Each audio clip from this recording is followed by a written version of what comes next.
Masjid Nabawi di Madinah, salah satu masjid paling sakral dalam Islam.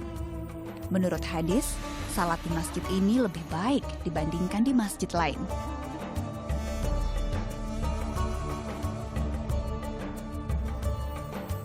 Tak heran jika masjid ini tak pernah sepi. Muslim dari berbagai suku bangsa datangi Masjid Nabawi untuk tundukkan hati. Termasuk Wiwi Nazali, warga negara Indonesia. Wiwi sudah 3 kali kunjungi Madinah. Tujuan utama, salat di masjid tempat Nabi dimakamkan. Dan setiap kali ia selalu merasakan tarikan untuk kembali dan kembali lagi ke masjid ini. Lebih dekat rasanya sama Allah. Rasanya sholat itu seperti disaksikan oleh Rasulullah gitu. Sehingga khusyuk sekali kalau sholat di sini. Karena memang niat saya untuk datang dari Indonesia ke sini itu untuk mengecas keimanan, Mbak. Di Masjid Nabawi pula tahun 2010, Wiwi pernah mengalami hal istimewa usai salat. Dengan khusyuknya berdoa, tahu-tahu kok saya buka mata sudah ada uang. Di sini 500 real, subhanallah, Mbak.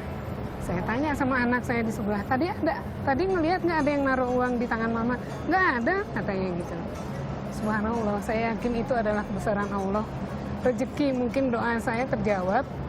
Ya, sampai di Indonesia uangnya itu sejumlah 500 real, bahkan saya belum pernah lihat 500 real waktu itu ya. Karena kalau kita tukar-tukar uang paling 100 real biar gampang dibelanjain. Sampai di Indonesia uang sejumlah itu saya sedekahkan ke masjid. Mungkin Allah menitipkan melalui saya untuk diberikan. Sampai sekarang uangnya saya simpan, Mbak, ada.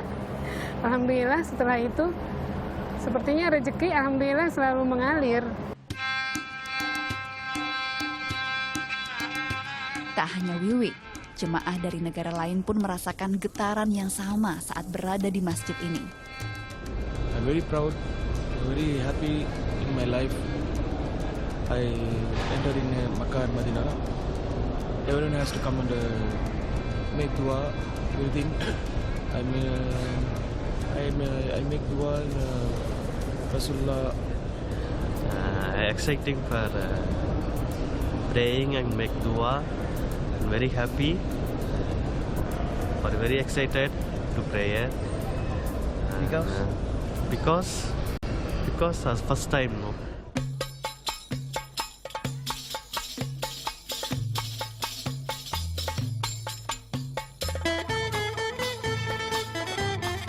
Masjid Nabawi dikelilingi pertokoan. Mayoritas warga Arab Saudi memang mencari nafkah dengan berniaga.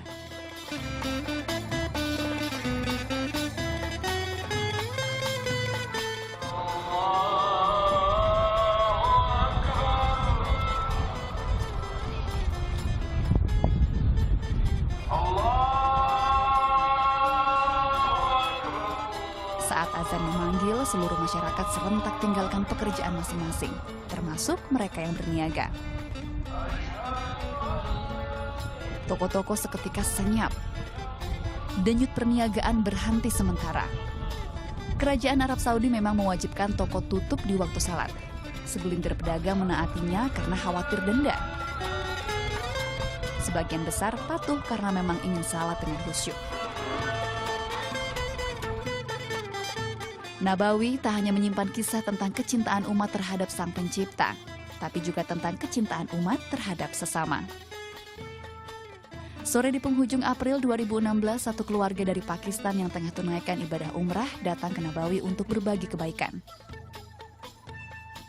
Kurma, peci, tasbih mereka bagikan cuma-cuma untuk jemaah masjid. Pemandangan seperti ini mudah ditemukan di Masjid Nabawi. Orang silih berganti datang dengan semangat berbagi. Semua berlomba berbuat kebaikan, semata karena Allah Sang Pencipta.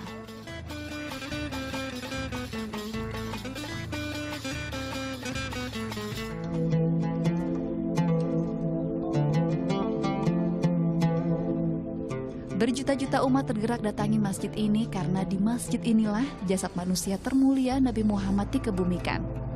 Nabi wafat tahun 632 Masehi.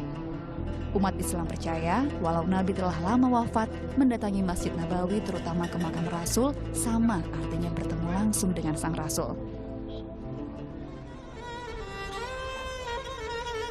Bagi umat yang telah menemui Rasul, bagian terberat adalah meninggalkan makam sang Nabi tercinta.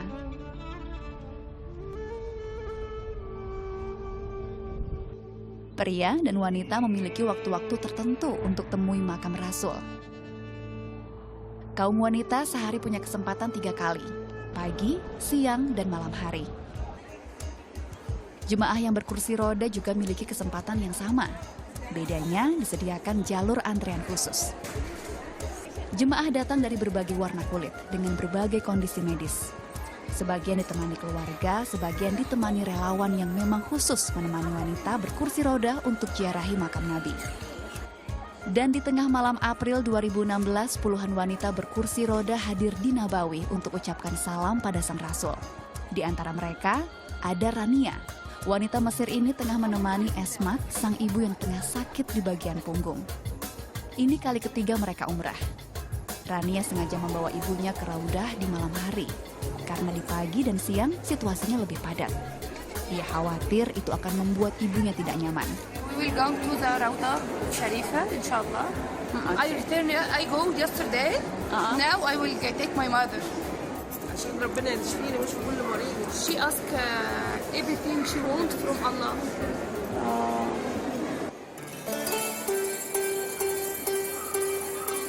Salat di Raudah jadi impian umat muslim. Di Masjid Nabawi, selain makam Nabi, Raudah adalah bagian masjid yang paling bernilai. Raudah masih berada di area makam Nabi. Berdoa di Raudah, diyakini doa akan mudah dikabulkan. Luas tempat ini 22 kali 15 meter. Raudah ditandai dengan karpet hijau, berbeda dengan area lain di Masjid Nabawi yang diselimuti karpet merah. Dan ke karpet hijaulah antrean tertuju.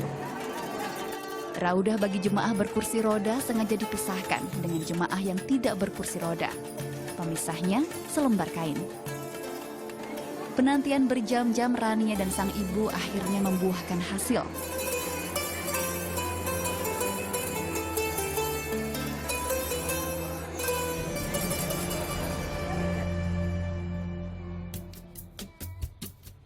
Masjid Nabawi dapat menampung 1 juta jemaah. Masjid ini nomor 2 terbesar di dunia setelah Masjidil Haram di Mekah. Teriknya matahari disiasati dengan kehadiran payung raksasa. Tiap payung memiliki pendingin. Ini membuat suhu di bawahnya 4 derajat Celcius lebih dingin dibanding suhu di luar. 30 meter dari Masjid Nabawi terbentang pemakaman Baqi. Pemakaman ini istimewa karena disinilah istri-istri, anak, dan sahabat-sahabat Nabi dimakamkan. Di sini juga berbaring jasad jemaah umrah dan haji dari berbagai negara yang wafat saat jalan ibadah. Pemakaman di tempat ini tanpa batu nisan, hanya berupa gundukan tanah.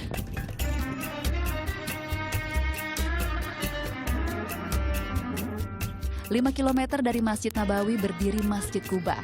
Ini masjid pertama yang dibangun sendiri oleh Nabi Muhammad. Masjid dibangun kala Nabi hijrah dari Mekah ke Madinah. Dulu, Nabi kerap datang ke masjid ini setiap Sabtu dengan berjalan kaki atau mengendarai unta. Nabi datang untuk tunaikan salat 2 rakaat. Umat muslim percaya, salat 2 rakaat di masjid ini pahalanya sama dengan 1 kali umrah. Masjid yang dulu amat sederhana kini berubah penampilan. Renovasi telah dilakukan berkali-kali oleh Kerajaan Arab Saudi untuk memperindah Masjid Quba. Kini, masjid bisa menampung hingga 20.000 jemaah.